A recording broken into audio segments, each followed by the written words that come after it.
Apocalipsis 12. La mujer, el niño y el dragón. A. La mujer. 1. Versículo 1. La mujer es descrita con imágenes celestiales. Apareció en el cielo una gran señal: una mujer vestida del sol con la luna debajo de sus pies, y sobre su cabeza una corona de 12 estrellas. A. Apareció una gran señal. Esta es la primera de 7 señales que Juan nos relata y es descrita como una gran señal, Megas Semeion. En los capítulos 12, 13 y 14 de Apocalipsis, las figuras principales de la gran tribulación son descritas. La mujer representando a Israel, el dragón representando a Satanás, el hijo varón refiriéndose a Jesús, el ángel Miguel, cabeza de las huestes angelicales, el vástago de la mujer representando a los gentiles que vienen a la fe en la gran tribulación, la bestia que sale del mar representando al anticristo, la bestia que sale de la tierra representando al falso profeta que promueve al anticristo. B. Una mujer vestida del sol. Debido a que Juan claramente dice que esto es una señal, no esperamos que esta mujer aparezca literalmente en la tierra. Dios utilizará esta señal para comunicar algo a Juan y a nosotros. Las mujeres muy a menudo representan a sistemas religiosos en Apocalipsis. Jezabel es asociada con el sistema religioso de las falsas enseñanzas. Apocalipsis capítulo 2, versículo 20. La gran ramera está asociada con la falsa religión. Apocalipsis capítulo 17, versículo 2. La esposa está asociada con la iglesia. Apocalipsis capítulo 19, versículos 7 y 8. C. En este pasaje, la mujer vestida del sol ha sido asociada con muchas ideas religiosas diferentes. Los católicos romanos dicen que esta mujer es María, descrita como la reina del cielo. Mary Baker Eddy dijo que ella era esta mujer. 1. Es común en el arte católico romano representar a María parada sobre una luna creciente con 12 estrellas alrededor de su cabeza. D. Bíblicamente, esta mujer del sol debiera de ser identificada con Israel de acuerdo con el sueño de José. Génesis capítulo 37, versículos del 9 al 11. En ese sueño, el sol representa a Jacob, la luna representa a la mamá de José, Raquel, y las 11 estrellas representan a los hijos de Israel, los cuales se postran ante José. En esta señal con 12 estrellas, José también está entre las otras tribus de Israel. 1. En los pasajes del Antiguo Testamento, Israel o Sión o Jerusalén es comúnmente representada como una mujer. Isaías capítulo 54, versículos del 1 al 6. Jeremías capítulo 3, versículo 20. Ezequiel capítulo 16, versículos del 8 al 14. Y Oseas capítulo 2, versículos 19 y 20. 2. Versículo 2. La mujer da a luz. Y estando encinta, clamaba con dolores de parto en la angustia del alumbramiento. A. Estando encinta. Después, en este capítulo, es claro que el niño nacido de Israel es Jesús. Dio a luz un hijo varón que regirá con vara de hierro. Apocalipsis capítulo 12, versículo 5. B. Clamaba con dolores de parto en la angustia del alumbramiento. Los dolores descritos se refieren a los dolores que sufrió Israel en el tiempo del nacimiento de Jesús, bajo la ocupación y opresión de los romanos. B. El dragón. 1. Versículo 3. Un terrible y poderoso dragón aparece. También apareció otra señal en el cielo. He aquí un gran dragón escarlata que tenía 7 cabezas y 10 cuernos, y en sus cabezas 7 diademas. A. También apareció otra señal en el cielo. De nuevo, se nos recuerda que esto es una señal. La criatura aquí no es literalmente un gran dragón escarlata, pero el dragón representaba su naturaleza y carácter. 1. Su descripción sugiere simbólicamente su poder feroz y su naturaleza asesina, una imagen de la plenitud de la maldad en toda su horrible fuerza. Johnson. B. En sus cabezas 7 diademas. Este dragón tiene un gran poder, 7 cabezas y 10 cuernos, y reclama una autoridad real, 7 diademas. Las coronas representan sus reclamos presuntuosos de autoridad real en contra del verdadero rey. Él quiere ser considerado un rey. 1.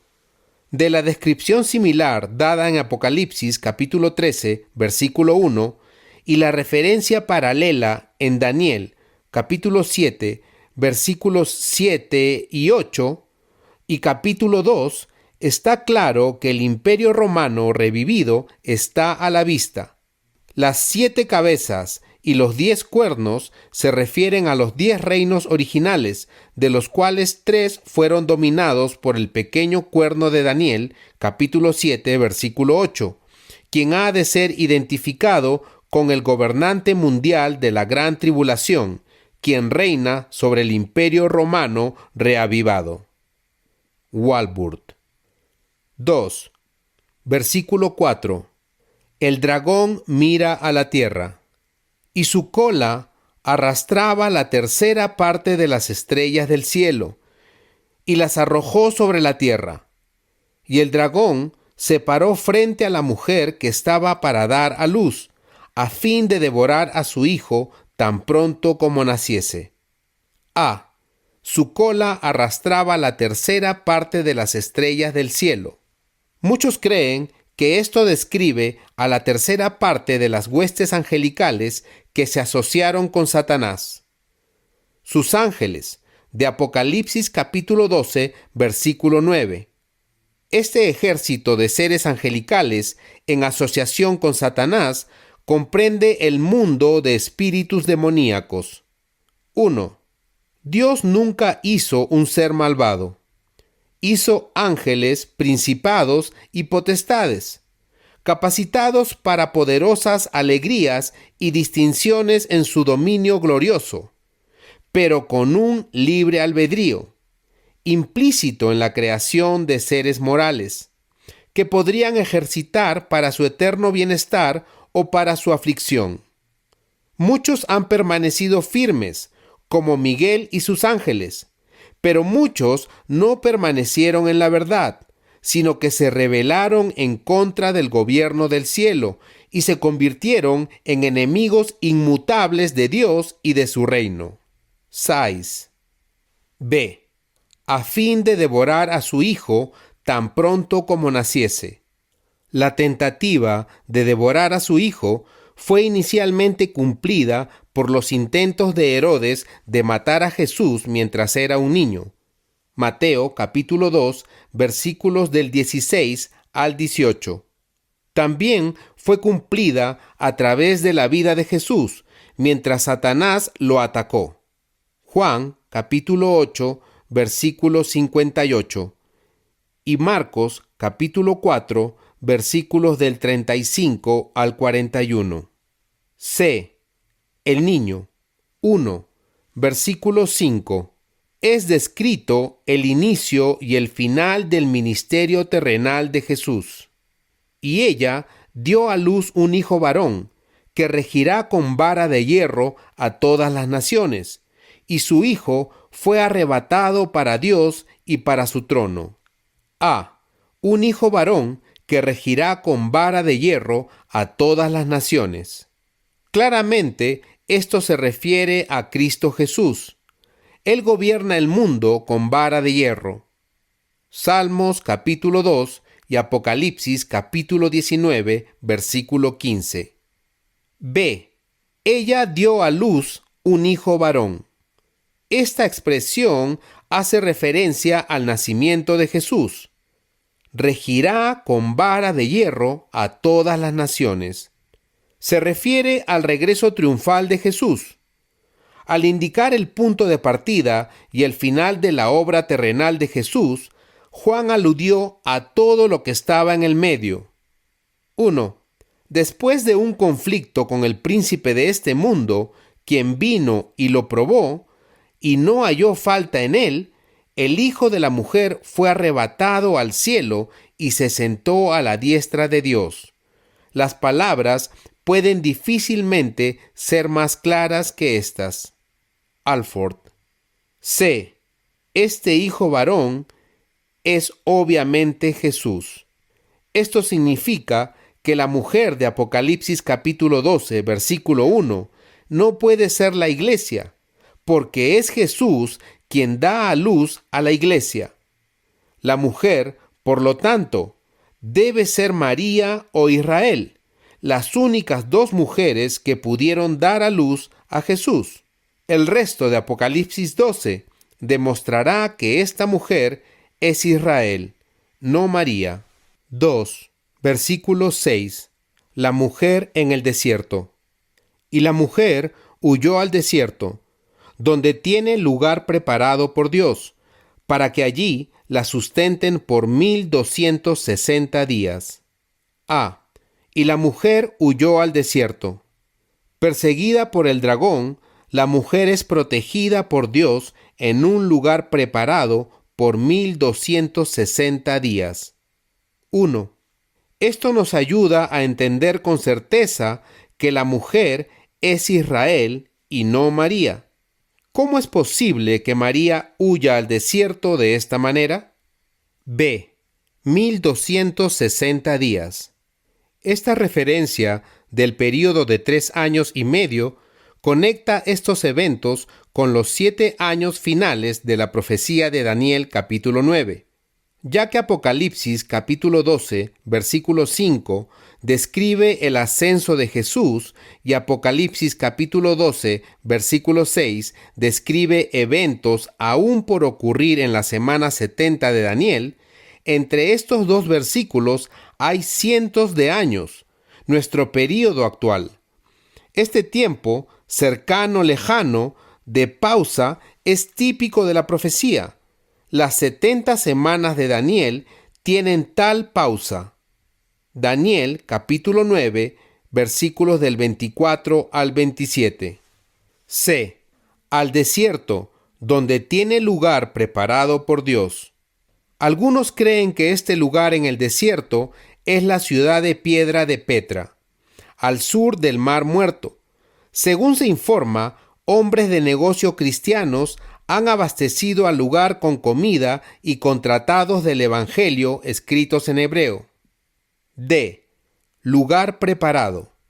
El vocablo preparado proviene de la misma antigua palabra griega que Jesús utilizó cuando dijo: «Voy pues a preparar lugar para vosotros». Juan capítulo 14, versículos 2 y 3. Esto demuestra que el plan cuidadoso de Dios obra en la tierra como también obra en el cielo. D. Conflicto en el cielo. 1. Versículos 7 y 8. Guerra entre Miguel y el dragón. Después hubo una gran batalla en el cielo. Miguel y sus ángeles luchaban contra el dragón, y luchaban el dragón y sus ángeles, pero no prevalecieron, ni se halló ya lugar para ellos en el cielo. A. Hubo una gran batalla en el cielo. En el punto medio de la gran tribulación, Dios cambiará el rumbo en contra de Satanás, primero en el cielo, luego en la tierra. Una batalla tendrá lugar la cual negará el acceso de Satanás al cielo. B. Miguel y sus ángeles. Algunos individuos y grupos, tales como los adventistas del séptimo día y los testigos de Jehová, insisten en decir que Miguel es en realidad Jesús. Esto está mal de cualquier parte. 1. Algunos dicen que Miguel debe ser Jesús, porque él tiene a sus ángeles. Pero si Satanás, un ser angelical caído, tiene sus ángeles, Apocalipsis capítulo 12, versículo 7, ¿por qué no puede Miguel, un ser angelical que no ha caído, tener sus ángeles? 2. Algunos dicen que Miguel debe ser Jesús porque su nombre significa uno como Dios. Pero si este fuera un título de Jesús, podría ser un argumento en contra de su deidad, porque diría que Jesús es como Dios, no que es Dios. También hay una incuestionable semejanza a Dios en todos los seres santos, la cual debe ser muy exaltada entre aquellos preeminentes ministros del trono. 6. 3. Algunos dicen que Miguel debe ser Jesús, porque se le llama el arcángel, Judas capítulo 9, lo cual significa líder o príncipe entre los ángeles. Y ellos dicen que solamente Jesús es el líder de los ángeles. Pero sabemos de Daniel capítulo 10 versículo 13, Daniel capítulo 10 versículo 20 y Daniel capítulo 10 versículo 21 que Miguel es un príncipe angelical entre otros. También Pablo se refiere a un arcángel en Primera de Tesalonicenses capítulo 4 versículo 16, en una manera que supone la existencia de otros arcángeles. 4. Algunos dicen que Miguel debe ser Jesús, porque Pablo dice que en el rapto el Señor llamará a su pueblo con voz de arcángel. Primera de Tesalonicenses capítulo 4 versículo 16. Pero Jesús puede utilizar a un ángel para llamar a su pueblo sin ser él un ángel, de la misma manera que Dios puede utilizar un sonido de trompeta para hacer el llamado sin ser él una trompeta. Judas 9 dice que Miguel no reprendería o acusaría a Satanás en su propia autoridad, sino que solamente dice, el Señor te reprenda. Esto muestra que Miguel no es Jesús, porque Jesús muy a menudo reprendía a Satanás y a los demonios en su propia autoridad. Mateo capítulo 17, versículo 18. Marcos capítulo 1, versículo 25. Marcos capítulo 9, versículo 25. Lucas capítulo 4, versículo 8. Y Lucas capítulo 4, versículo 35. 6. Miguel no debe ser identificado con Cristo, como tampoco ningún otro de los grandes ángeles de este libro. Tal identificación aquí confundiría irremediablemente a los actores de esta escena celestial. Alford. C. Miguel y sus ángeles luchaban contra el dragón, y luchaban el dragón y sus ángeles. Esta es una escena dramática de batalla entre los ángeles buenos y los ángeles malos. 1. ¿Quién pelea en esta batalla? Esto en verdad es una batalla entre iguales. El dragón representa a Satanás, Apocalipsis capítulo 12, versículo 9. Y Satanás no es la contraparte de Dios, pues Dios no tiene contraparte. Si alguien es la contraparte de Satanás, es Miguel, quien parece ser el ángel en jefe opuesto a los ángeles caídos. 2. ¿Por qué es peleada esta batalla? En una escena previa de conflicto entre Miguel y Satanás, Judas, versículo 9, Satanás quería impedir la resurrección y glorificación de Moisés, porque él sabía que Dios tenía planes para el Moisés resucitado y glorificado. Lucas capítulo 9, versículo 30 y 31. Esta es otra ocasión en donde Satanás quiere estorbar los planes del final de los tiempos de Dios. 3. ¿Cuándo es peleada esta batalla? Esta batalla ocurre en el medio tiempo del período de 7 años, como es descrito por Daniel. En aquel tiempo se levantará Miguel, el gran príncipe que está de parte de los hijos de tu pueblo, y será tiempo de angustia, cual nunca fue desde que hubo gente hasta entonces. Pero en aquel tiempo será libertado tu pueblo. Daniel capítulo 12, versículo 1. 4. ¿Cómo se peleará esta batalla?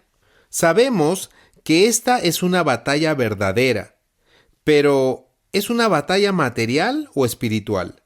Nuestra batalla con Satanás y sus demonios es espiritual, peleada en el campo de batalla de la verdad y el engaño, del miedo y la fe. Efesios capítulo 6, versículo 12. En cuanto a los ataques materiales en contra del creyente, Satanás y sus demonios fueron desarmados en la cruz. Colosenses capítulo 2, versículo 15.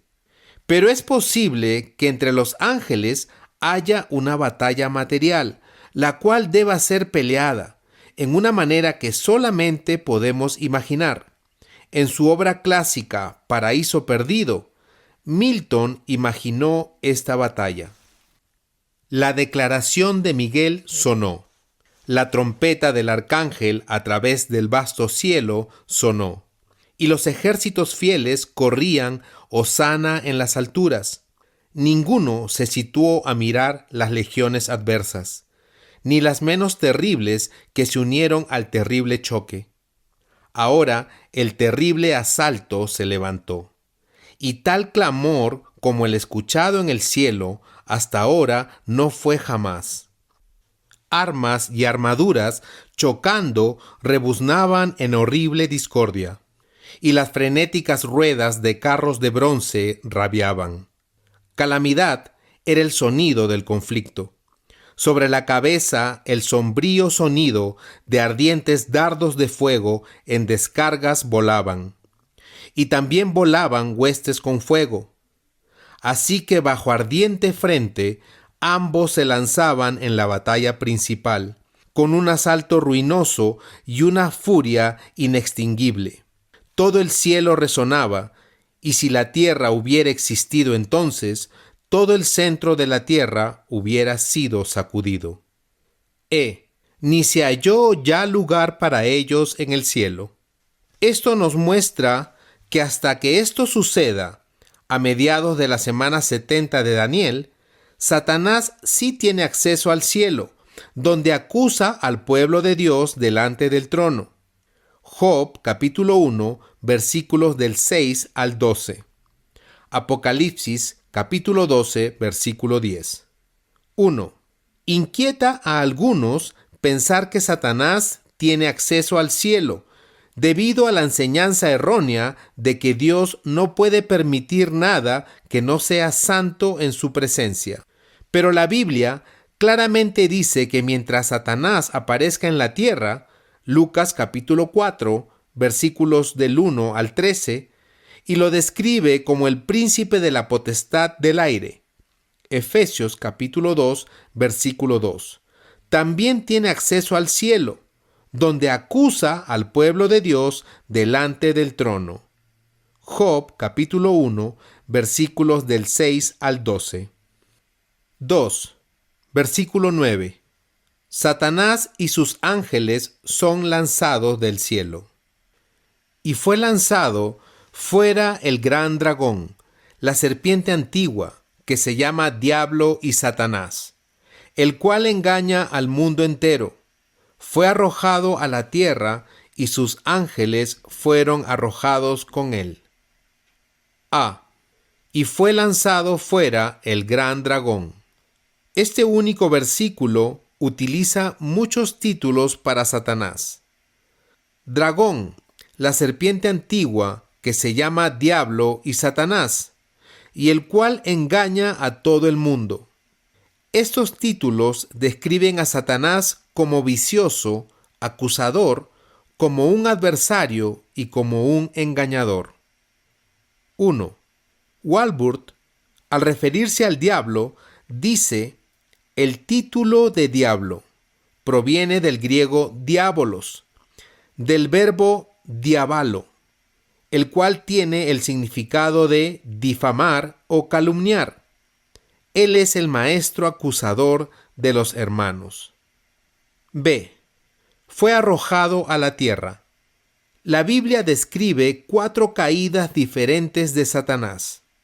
Apocalipsis capítulo 12, versículo 9, describe la segunda de estas 4 caídas que se mencionarán a continuación.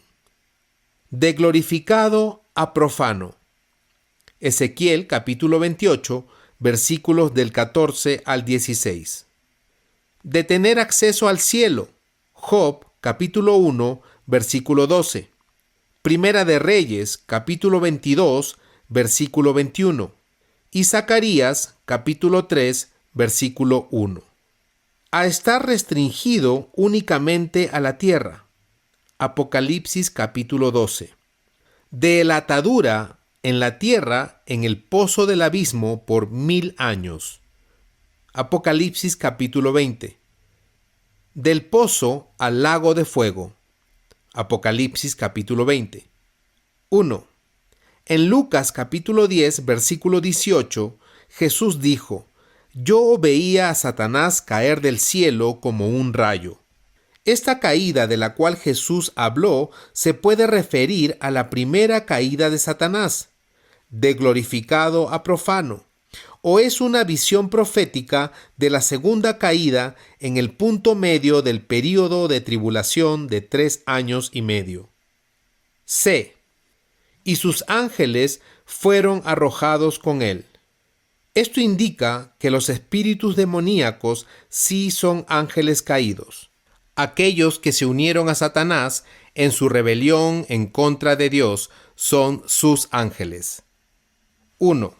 Estos ángeles son también los mismos que la tercera parte de las estrellas del cielo descritas en Apocalipsis capítulo 12, versículo 4.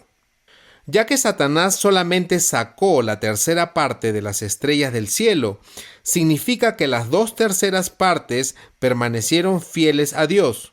Es un consuelo saber que los ángeles fieles exceden en número a los ángeles caídos en 2 a 1. 3. Versículos del 10 al 12. Una declaración de gozo en el cielo. Entonces oí una gran voz en el cielo que decía: ahora ha venido la salvación, el poder y el reino de nuestro Dios, y la autoridad de su Cristo, porque ha sido lanzado fuera el acusador de nuestros hermanos, el que los acusaba delante de nuestro Dios día y noche. Y ellos le han vencido por medio de la sangre del Cordero y de la palabra del testimonio de ellos, y menospreciaron sus vidas hasta la muerte. Por lo cual, alegraos, cielos, y los que moráis en ellos. Ay de los moradores de la tierra y del mar, porque el diablo ha descendido a vosotros con gran ira, sabiendo que tiene poco tiempo. A. Quien quiera que esté detrás de esta gran voz es algún representante de la humanidad redimida.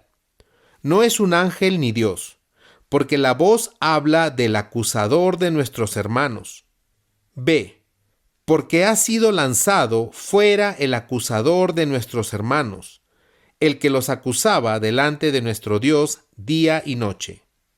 La obra de Satanás de acusar no termina hasta aquí.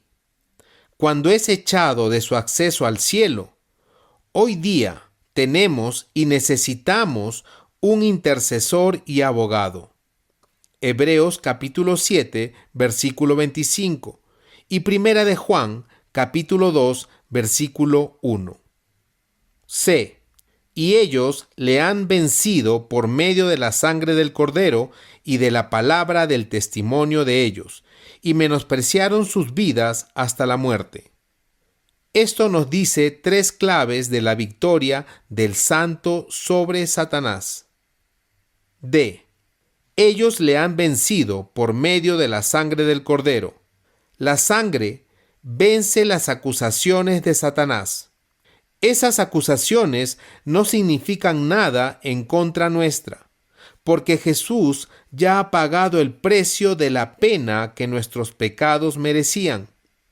Podemos ser incluso peor que lo que las acusaciones de Satanás expresan, que aún así somos hechos justos por la obra de Jesús en la cruz. Efesios capítulo 1, versículo 7, Colosenses capítulo 1, versículo 14 y Hebreos capítulo 9, versículo 14. 1.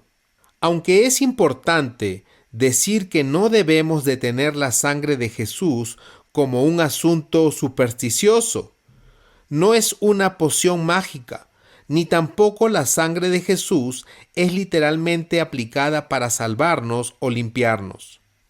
Si así fuera, entonces sus ejecutores romanos, salpicados con su sangre, hubieran sido salvos automáticamente.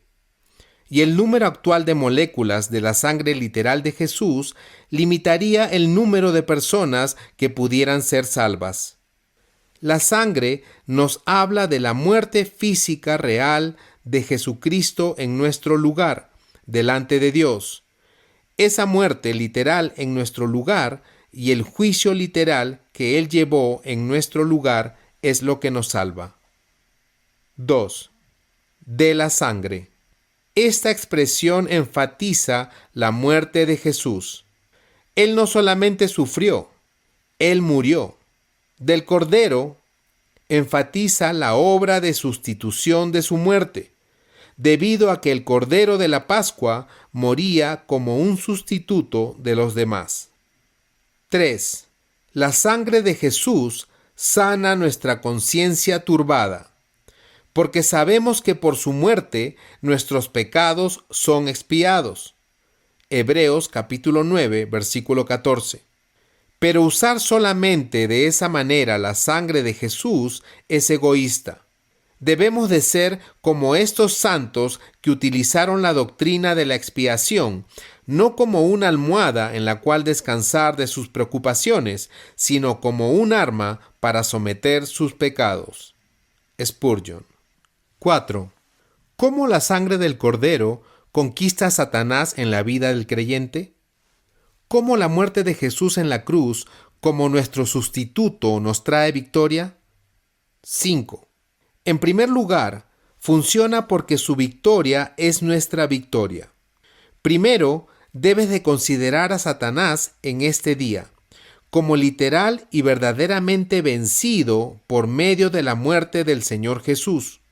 Satanás ya es un enemigo vencido. Por fe, toma la victoria de tu Señor como propia, ya que Él triunfó en tu naturaleza y en tu lugar. Ven, alma mía, pues has conquistado a Satanás por la victoria del Señor. ¿No eres lo suficientemente valiente para pelear con un enemigo vencido y para pisotear al enemigo que el Señor ha derrotado? No necesitas tener miedo, sino decir: gracias a Dios, el cual ha dado la victoria por medio del Señor Jesucristo. Spurgeon. 6. Funciona porque la obra de Jesús en la cruz por nosotros es la demostración final del amor de Dios. Romanos capítulo 5, versículo 8. Y un recuerdo constante de la sangre del Cordero nos asegura que cualquier temor que Satanás susurra a nuestra mente es una mentira. 7. Funciona debido a que la muerte de Jesús en la cruz, en nuestro lugar, revela la verdadera naturaleza del pecado, y esto nos hace querer evadir el pecado.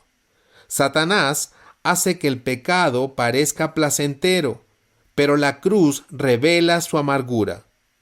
Si Jesús murió debido al pecado, los hombres empiezan a ver que el pecado debe ser algo muy dañino. Spurgeon. 8. Funciona porque Jesús, muriendo en la cruz, es nuestro sustituto, el cual nos compra como propiedad personal de Dios, y esto nos hace hacer querer vivir para Dios. Si algo puede hacer a un hombre santo, es una fe firme en el sacrificio expiatorio. Cuando un hombre sabe que Jesús murió por él, siente que ya no se pertenece a sí mismo, sino que fue comprado por un precio y por lo tanto debe vivir para él, quien murió por él y se levantó de nuevo. Spurgeon. 9. Por lo tanto, nosotros utilizamos la sangre del Cordero en la guerra espiritual, no como un abracadabra cristiano, como si se hiciera un encantamiento con la sangre de Jesús, la cual puede mantener a Satanás alejado de la manera que el ajo mantiene alejado a los vampiros. Más bien, nuestro entendimiento, nuestra comprensión, nuestro enfoque podría mostrar nuestra obsesión con la muerte de Jesús en la cruz como nuestro sustituto ganador de la batalla. 10. La preciosa sangre de Jesús no tiene para nosotros el significado de ser admirada o exhibida. No debemos de estar contentos al hablar de ella y ensalzarla, y no hacer nada con ello. La debemos de utilizar en la gran cruzada en contra de la falta de santidad y de justicia, hasta que se diga de nosotros, ellos vencieron por la sangre del Cordero. Esta preciosa sangre debe ser utilizada para vencer y consecuentemente para la guerra santa. Nosotros la deshonramos si no la utilizamos para ese fin. El perro del infierno conoce el nombre terrible que hace que se tienda. Le debemos de confrontar con la autoridad y especialmente con la expiación del Cordero de Dios. Spurgeon. Han vencido por medio de la palabra del testimonio de ellos. La palabra del testimonio de ellos vence el engaño de Satanás. Saber y recordar la obra de Dios en sus vidas los protege en contra de los engaños de Satanás. Como testigos fieles, ellos tienen un testimonio que llevar, y debido a que saben lo que han visto y han escuchado y experimentado de parte de Dios, no pueden ser engañados por las mentiras de Satanás, como el testimonio del hombre que nació ciego en Juan capítulo 9, versículo 25. Le han vencido. Menospreciaron sus vidas hasta la muerte. Al menospreciar sus vidas, vencieron la violencia de Satanás. Si ellos no se aferran a sus propias vidas terrenales, entonces en verdad no hay ninguna amenaza que Satanás pueda traer en su contra. Si ellos creen que el vivir es Cristo y el morir ganancia, Filipenses capítulo 1, versículo 21, ¿cómo puede ser efectiva la violencia de Satanás en contra de ellos? 1.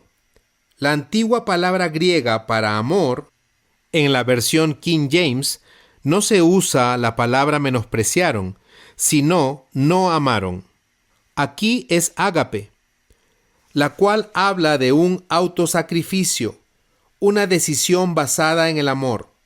A cada uno de nosotros le toca escoger.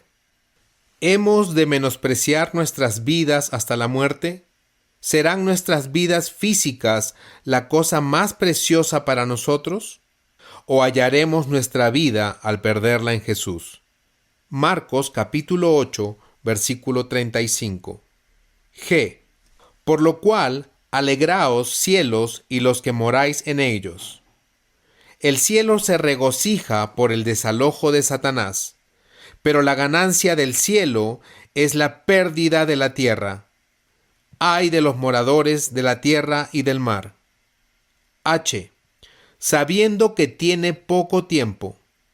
El poder de Satanás es real y aterrador, pero no porque sea triunfador, sino porque sabe que está derrotado y que tiene poco tiempo. Él es como un animal herido y arrinconado que pelea ferozmente. 1. ¿Por qué no se rinde?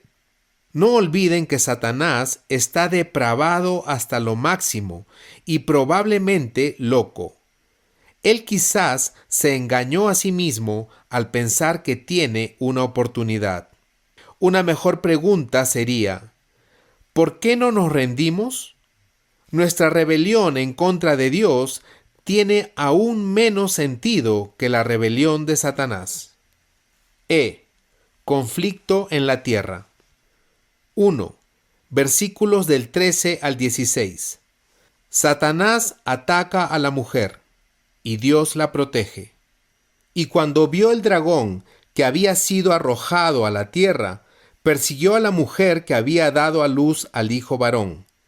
Y se le dieron a la mujer las 2 alas de la gran águila, para que volase de delante de la serpiente al desierto, a su lugar, donde es sustentada por un tiempo, y tiempos, y la mitad de un tiempo.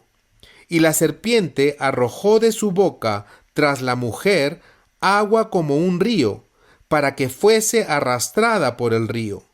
Pero la tierra ayudó a la mujer, pues la tierra abrió su boca y tragó el río que el dragón había echado de su boca. Persiguió a la mujer que había dado a luz al hijo varón. Algunos enseñan que la mujer es un símbolo que representa a todo el pueblo de Dios, incluyendo al Israel fiel y a la iglesia. Ellos utilizan esto para sustentar la idea de que la iglesia está aquí durante el tiempo de tribulación. Pero si la mujer representa a todo el pueblo de Dios, a la iglesia y al Israel fiel, ¿quiénes son el resto de la descendencia de ella descrita en Apocalipsis capítulo 12, versículo 17? Es mejor verla como Israel en general, o como los judíos mesiánicos en particular. 1. ¿Por qué ataca Satanás al pueblo judío? Esta es una pregunta sobre toda la historia, no solamente sobre el período de la Gran Tribulación. La razón es que Israel, desde el tiempo de Abraham, ha tenido un rol vital en el plan de redención de Dios. Primero, de él salió el Redentor. Luego, estaba en el cumplimiento de su plan, porque Jesús prometió que el pueblo judío existiría y que le daría la bienvenida cuando él regresara en gloria a este mundo. Mateo capítulo 23, versículo 39. Si Satanás tuviera éxito en destruir al pueblo judío, entonces el plan eterno de Dios sería frustrado. 2. La persecución de Israel es parte del programa satánico para frustrar y estorbar la obra de Dios. Israel es odiado por Satanás, no solamente por alguna de sus características, sino porque es elegido por Dios, y es esencial para el propósito de Dios en el tiempo y en la eternidad. Walvoord. B. Y se le dieron a la mujer las 2 alas de la gran águila, para que volase de delante de la serpiente al desierto, a su lugar. Alas de águila es un emblema de liberación del Éxodo. Éxodo capítulo 19, versículo 4. Otra manera de conectar a esta mujer con Israel. 1. Algunos se han preguntado si la referencia de las 2 alas de la gran águila no describe, de hecho, un gran avión de transporte militar utilizado para evacuar a las personas en una situación de emergencia. C. Donde es sustentada por un tiempo y tiempos, y la mitad de un tiempo.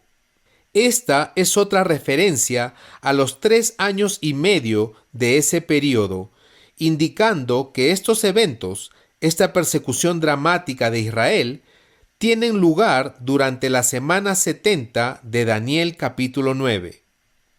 D. Y la serpiente arrojó de su boca tras la mujer agua como un río. La furia se derramó en contra de Israel después de la abominación desoladora, marcando el punto medio de la semana 70 de Daniel, de la cual Jesús habló en Mateo capítulo 24, del versículo 15 al 22, y lo hizo en términos distintivos judíos. Orad, pues, que vuestra huida no sea en invierno ni en día de reposo. Este pasaje en Apocalipsis describe la furia de la cual Jesús les dijo que huyeran. La tierra abrió su boca y tragó el río que el dragón había echado de su boca. Este pasaje también describe la protección final de Dios hacia Israel, de la furia de Satanás y de su anticristo en la gran tribulación. 1. Como dice Isaías capítulo 59, versículo 19, porque vendrá el enemigo como río, mas el Espíritu de Jehová levantará bandera contra él. 2. Versículo 17. La ira del dragón se enfoca contra el pueblo de Dios. Entonces el dragón se llenó de ira contra la mujer y se fue a hacer guerra contra el resto de la descendencia de ella, los que guardan los mandamientos de Dios y tienen el testimonio de Jesucristo. Entonces el gran dragón se llenó de ira contra la mujer y se fue a hacer guerra contra el resto de la descendencia de ella. Esto se puede referir a Israel, la mujer, y a los gentiles que vienen a la fe en Jesús durante la gran tribulación, el resto de la descendencia de ella. Estos dos grupos son blancos particulares de la persecución de Satanás y su anticristo en los últimos días. Esto puede ser el comienzo o la continuidad de la feroz persecución de todos aquellos que no quieran someterse y adorar a este gran dictador satánico. Los mártires de este período fueron mostrados en Apocalipsis capítulo 6, versículos del 9 al 11 y Apocalipsis capítulo 7, versículos del 9 al 17. 1. Es precisamente cuando Satanás ha perdido en el cielo la batalla por las almas de los santos, que comienza la persecución sin frutos de sus cuerpos. Farrer.